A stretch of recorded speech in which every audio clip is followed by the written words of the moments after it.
Jadi para muslimin-muslimat sekalian, apa yang kita baca akan menentukan attitude kita, sikap kita. Betul atau tidak? Tolonglah tapis di bulan Ramadan apa yang kita baca. Kalau kita tak mampu nak kawal apa yang kita baca, tolong terus tukar siaran yang kita nak baca tu kan. Unseen ke, unfollow ke dan sebagainya. Subhanallah. Lain okey ya? Okey.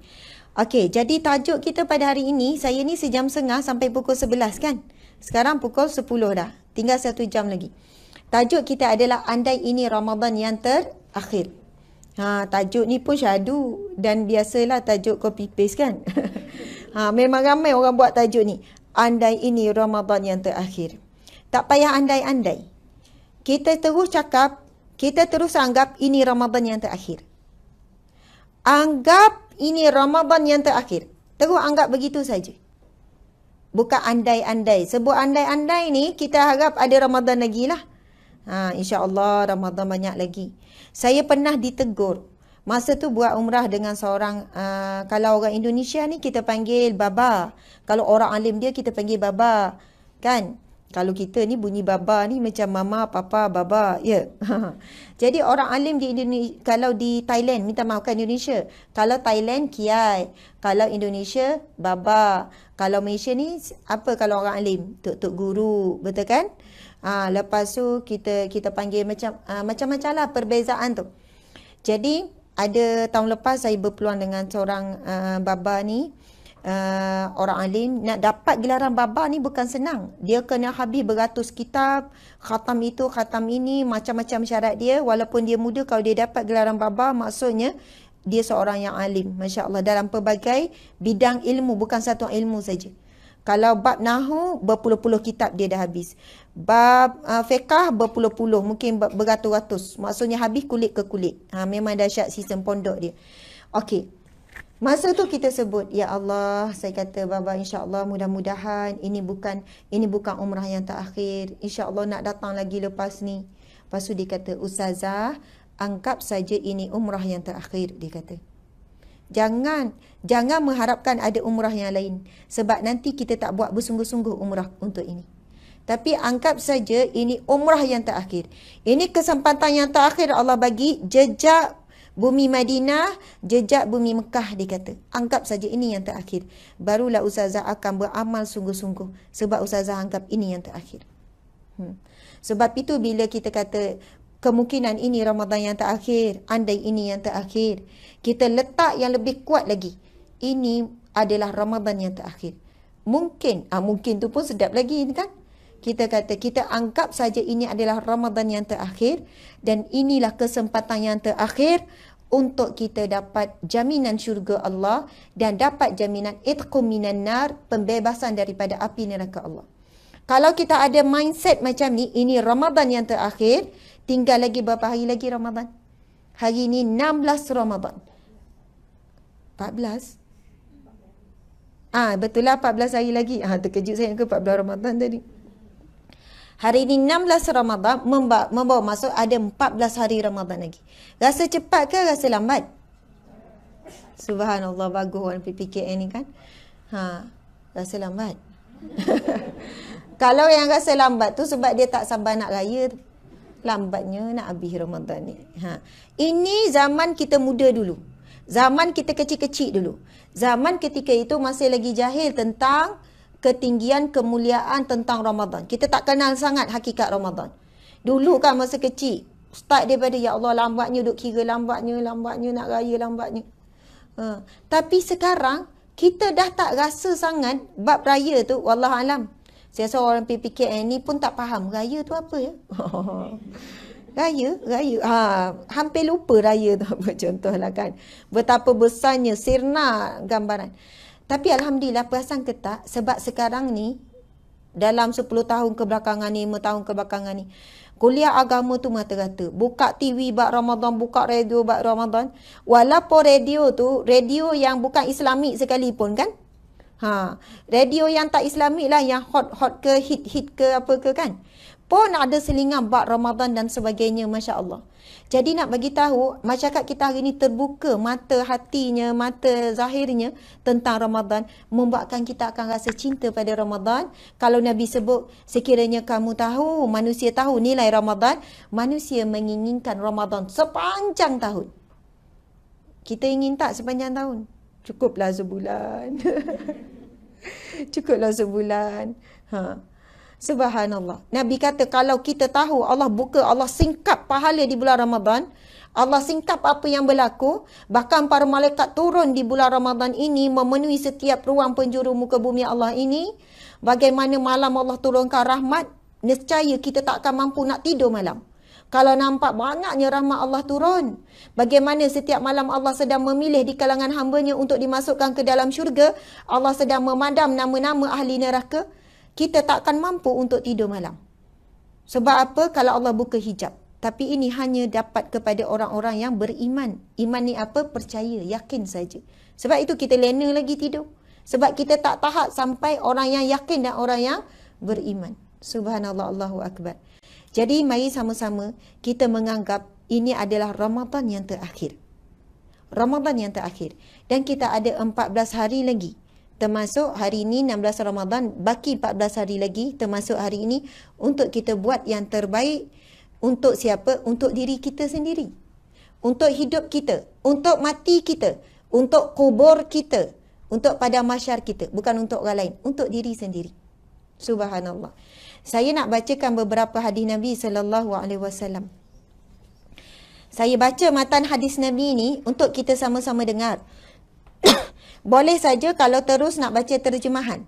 Tetapi di antara amalan yang baik, amal soleh, amal ibadah adalah membaca hadis Nabi SAW. Perasan tahu tidak, kita kalau baca hadis Nabi, kita lebih kepada baca terjemahan. Betul tak? Kita jarang baca matan. Lafaz hadis tu. Kalau baca Al-Quran, baru kita baca Al-Quran, lepas tu jarang pula baca terjemahan, terbalik. Al-Quran kita banyak baca, terjemahan kita jarang. Tapi hadis Nabi pula tak baca langsung hadis, kemudian baca terjemahan saja. Ini juga wahyu daripada Allah. Sebab itu ada hadis Nabi dalam 40 hadis akhir zaman, tanda-tanda akhir zaman, manusia meninggalkan hadis dan mereka hanya berpegang ambil Al-Quran saja, beramal dengan Al-Quran. Dan Nabi sudahi hadis tu agak panjang. Nabi kata, sedangkan kedua-duanya adalah wahyu daripada Allah. Dua-duanya wahyu daripada Allah. Jadi saya baca hadis, saya dapat pahala baca. Tuan-puan dapat pahala dengar. Dua-dua dapat pahala. Masya Allah. Bismillahirrahmanirrahim. Daripada Abu Hurairah radhiyallahu anhu, ia berkata, Rasulullah sallallahu alaihi wasallam bersabda, firman Allah Ta'ala dalam hadis kursi. Perasan tidak, kadang-kadang ada hadis disebut firman Allah. Sebab apa? Sebab ia berada pada kedudukan hadis kursi. Apa maksud hadis kursi? Kan nama Allah, ada satu nama Allah, Ya Quddus. Allah Ya Quddus. Maksud apa Allah Ya Quddus? Allah yang Maha Suci. Jadi hadis kursi ini, lafaznya daripada Allah, maknanya pun daripada Allah, tapi ia merupakan hadis Nabi. Hadis ni maksud apa? Hadasa. Hadasa ni percakapan, kata-kata Nabi. Tapi hadis yang lain kenapa? Kan datang daripada Allah juga. Betul daripada Allah, maksud daripada Allah, tetapi lafaz daripada Nabi Muhammad sallallahu alaihi wasallam. Jadi sebab itu hadis kursi, hadis yang paling tinggi nilainya selepas Al-Quran, hadis kursi. Dan biasanya sabda Nabi sallallahu alaihi wasallam, Allah berfirman. Dia begitu. Tapi kalau Al-Quran terus direct firman Allah Ta'ala. Faham ya? Jadi bila kita sebut tentang hadis kursi, biasanya bicara Allah direct kepada kita. Mari kita sama-sama menghayatinya.